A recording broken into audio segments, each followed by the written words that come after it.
Hello everybody and welcome to Simulate Gaming and welcome to my third video here on Farming Simulator 19 Platinum Edition. Today we are checking out the loaders and we also included front loaders and stuff like that as well. So this could be a pretty short video, but this is for the people that just want to see the loaders and stuff. Now, if you missed the first couple of videos, the reason I'm doing this in segments is because I didn't want the video to be 2 hours long, so I thought I'd split it up into segments. So if you guys wanted to just see the loaders, for example, you can do that. So let's go ahead and jump into this. We'll start off with my favourite thing in the pack, which is the Torion 639. This thing is adorable. Look at this. Articulated small front loader. This does have a front loader attached on the front there, not wheel loader or telehandler, of course. I'll show you this thing in the store. Let's go to front loaders. Here it is. It's going to cost you £64,500, 68 horsepower, 50 litres of fuel, 12 mile an hour working speed. Wheels, we've got the standard, and we also have twins. You can have twins on this thing as well if you want.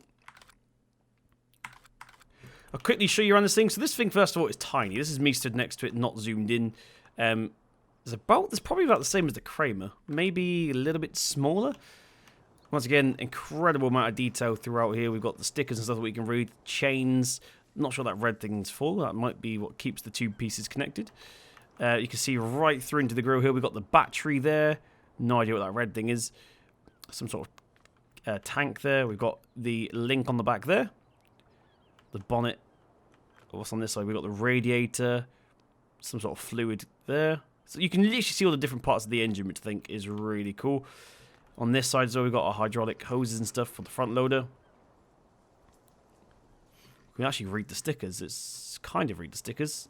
It's not that clear, but it's not... You see, that's this CLAAS. It's also in German, which doesn't help. This actually counts as a wheel loader, according to that sticker. Right, let's go ahead and check out the interior. I'll show you it in the store. I showed you it in the store. We'll check out the interior. Pretty basic, but of course this is a small thing you just have laying around the yard. You wouldn't probably use this too much apart from loading things up like bags of seeds or bales to animals and stuff like that. I'd probably use this thing mainly for animal work. No idea what that is at the bottom. Let's go ahead and do GS set FOV 30. So we've got fuel there. In fact, if I turn that up, you see it goes up to full tank. We've got our light indicators down there. They actually light up. The whole thing lights up when you turn the lights on. Got a big red button. No idea what it is. Probably emergency stop. Got a climate control there. I do know what that big white button's for, but I can't remember what it's called. It cleans something. There's something generate. I can't remember the word of it. We've got some normal switches there. No idea what most of them do. We've got our work light buttons there, the yellow ones. Fire extinguisher. And our CLAAS multimedia center once again. That seems to be making an appearance in a few of these videos. Let's go ahead and make that back to 65 here. Right, let's add some wear. Let's go ahead and clear this so it's not too annoying. Let's go GS add wear amount 10. You can see in the places you'd expect it to be in the center there, where it's all rubbing against each other. And also where your boots go there on the step as well. It's all worn. The hitch, of course, is pretty worn as well. And most importantly, on the front loader. Now we can go ahead and add some dirt to this as well. That's what it looks like, dirty. Like I said, I'll probably use this thing mainly for animals. I feel like this is a good fit for the animals. It'd be a nice replacement for the Kramer, which I've been using since FS15, I believe, because yeah. That's where the number plate would go, I assume. It's like number plate lights there. In fact, I didn't actually show you that. Let's go ahead and make this thing nighttime. So GS set daytime. Let's make it midnight. Let's get the engine on. And there we go. There's all the lights and dashboard and stuff lit up there. That's pretty comfortable in here, actually. Okay, moving on. I did show you this in episode number of the first video I did, which was the tractor video.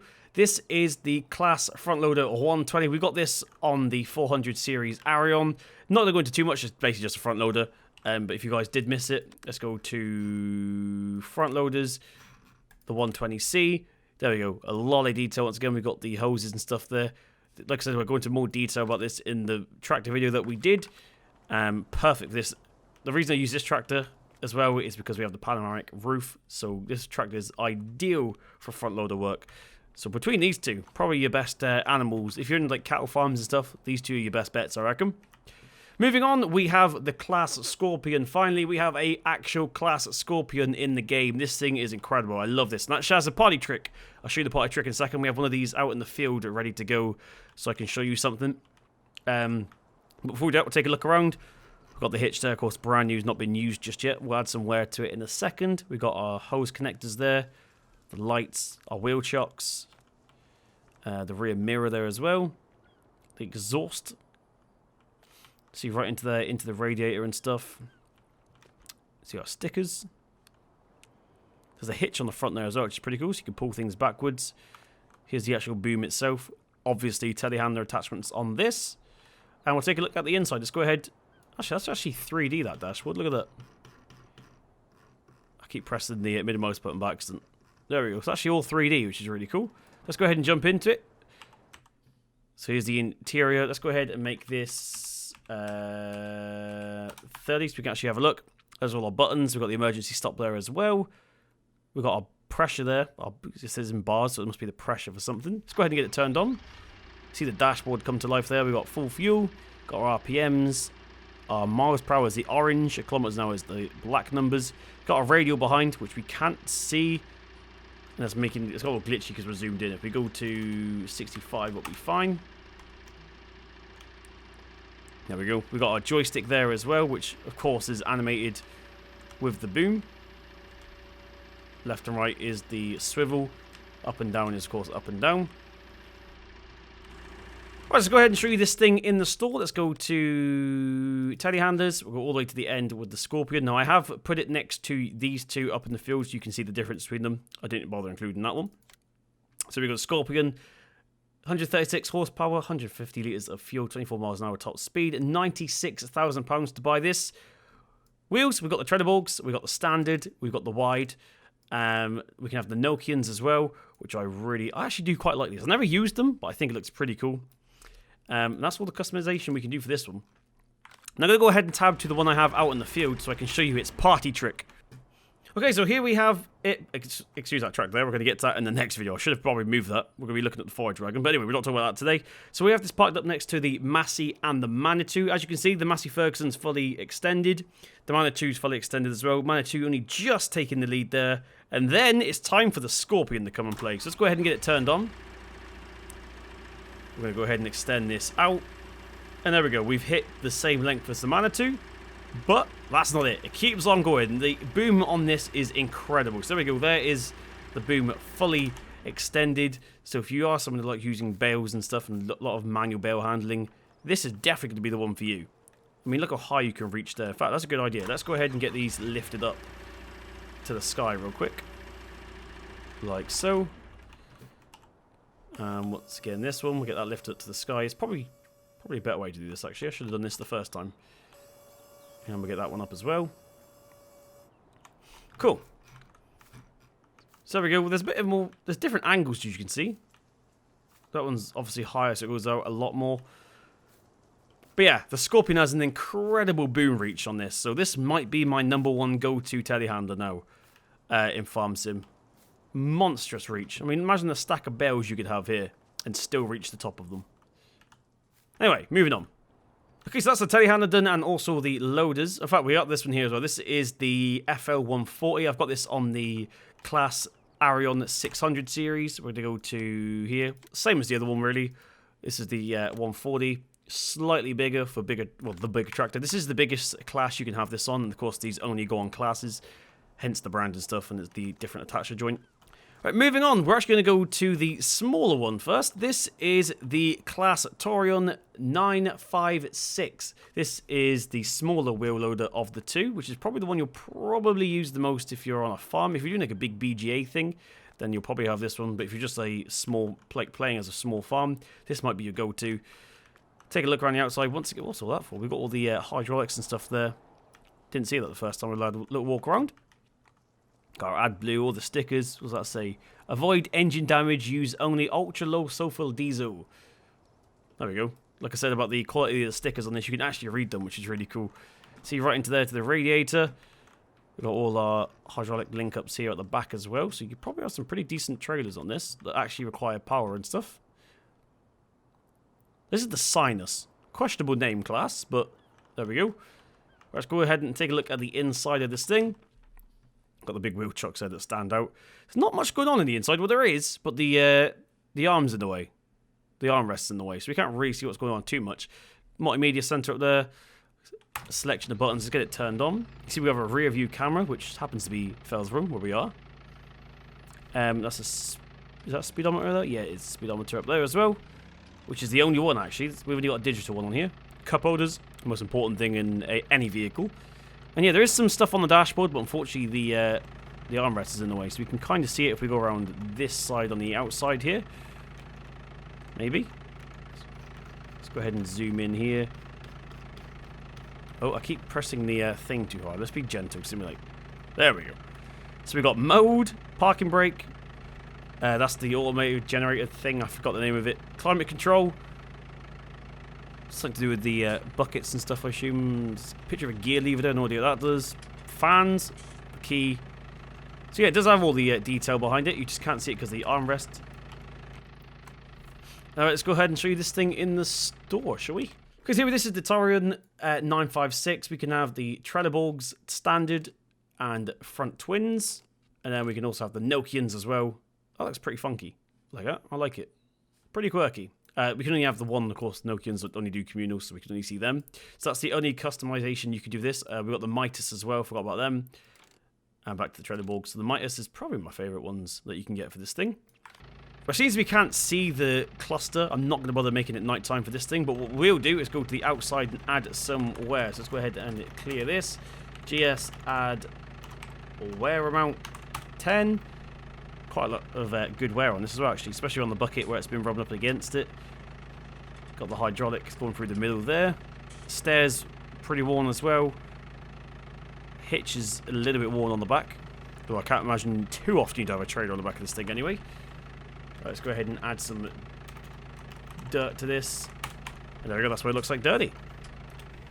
Did also just notice, you can actually see the... Oh, I've turned it off. The little camera thing there where you can see Fel's run. You can actually see that model on the back there as well, which is cool. Once again, you got the number plate thing there. No number plate on this particular one. It'd be a bit complicated for Giants to try and include every regional number plate they could. Now, I do have some of these waiting to go, by the way. I forgot to mention that at the start. We have one of these in the BJ and a couple of us spread around doing some loader work we're going to show you in a second. But first of all, let's check out the big boy. This is the CLAAS Torion 1914. This thing is huge. I'm going to compare it in a minute to the... I forgot what the other one is in game, actually. I don't really use wheel loaders. What is the other one? The New Holland. There we go. Compared to this thing looks a lot more constructional, whereas this one looks a lot more agricultural. So probably replace this one with this if you're... or replace the New Holland with this one if you are using these on your farm. Once again, same amount of detail we've seen throughout the pack. What's that? Hot and cold? No idea what that's referring to. We've got the hydraulic hose and stuff with the linkage. You can see all the change, the wheel chocks. Once again, no shock at this point. You can see all the detail in the engine. Right, jump into it and have a look at the interior. I'm sure it's going to be pretty similar to that one. Yeah, it's almost like... Oh, it's not identical, but it's pretty similar. We can't see... Oh, there's actually not that much down there, that's why. All the buttons are now moved to the side. I've only just seen that. So what we're going to do is go ahead and get it booted up. Rear view camera on this one once again. Different image up now, though. Little digital display up there as well. Let's go ahead and actually make this one daytime. So GS set daytime. Let's make it midnight. Got the screen giving off a little bit of light there, but if we go ahead and turn our actual lights on, you see all the buttons illuminate like so. We can see our front and rear lights lighting up there separately, so we turn the front on, the front, rear, you get the idea. So we actually have 360-degree lighting on this thing as well, which is pretty cool. Run the back. Big exhaust, look at the exhaust on this thing, jeez. Right, go make it daytime again. Church bells, please. There we go. Right, so I'll show you this thing in the store as well. Let's go to wheel loads. This is the 1914. Once again, we're going to change the wheels. We've got the Trelleborgs, which we can't change the setup. We've got the Midas, can't change the setup on that either. And then the Michelins on this one. This is cool. I do like the Michelins. And then Nokians. That looks very funky. Look at that. And then back to Trelleborg. So we can't change the type of wheel on this one. And Midas is actually the default on this one. Didn't realise that at first. So there we go. 224 horsepower, 280 litres of fuel, 24 mile an hour top speed. It's going to cost you about... Well, it's going to cost you about £250,000 depending on which wheels you get. Over £250,000 if you get the Michelins. That is a lot for some tyres. Right, let's go ahead and check the wear and stuff. Get the lights off. We'll get the wear amount 10. See all the metal work on the back. There's all scratched up. Trailer hitch. Pretty standard stuff. Let's get the lights off again because they're kind of blinding. Let's add some dirt to this thing. There it is. That is it. All dirty. Now, as you may have saw at the store a second ago, this will not be in the pack if you just bought the pack. But if you have the pre-order bonus, then you'll have the Torian 1914 Dev Mule, which is basically the same thing, but it's got a skin on it for when they're developing it and they do tests out in the open and stuff. They want people taking pictures and seeing what they're up to. So it's basically the same thing, just with the weird Dev Mule skin on it, which is pretty cool. Pretty funky. Something different on the farm. Got the Mitas, the Michelins, the Nokians, and the Trelleborgs, and the Mitas. Once again, so if you did pre-order the game, you'll have the Dev Mule version and the Dominator Harvester, the CLAAS Dominator Harvester, which is the pre-order bonuses for this. So that being said, let's go ahead and take a look at some of these in work. Okay, so I did actually prepare the BGA with the big wheel loader to do some work, but I forgot to save, so the BGA is now empty, which is a bit useless. So we're going to go ahead and quickly just test this thing. This, like I said, probably going to be the one I use the most. This is the tiny little 639, and it's going to be pretty hard to do this with the keyboard and mouse. Usually I use the steering wheel and side panel if you guys watch my videos. But yeah, pretty easy to use, especially if you're doing little jobs around the yard, like collecting wool and stuff. See how high it goes, actually. I've not actually tested that. So there we go. There's a top height on that. So I love this thing. This thing here is probably going to be what I use the most. I love this thing. And also the telehandler as well for bale work. But thank you very, very much for joining me in this video. If you guys did enjoy, please tap that thumbs up button. It really does mean a lot. Hit subscribe to see more for myself. Don't forget, it's still not too late to pre-order. The bonus is down in the description box down below if you're watching this on the day of release. I've been Simulate Gaming, and I'll see you in the next one.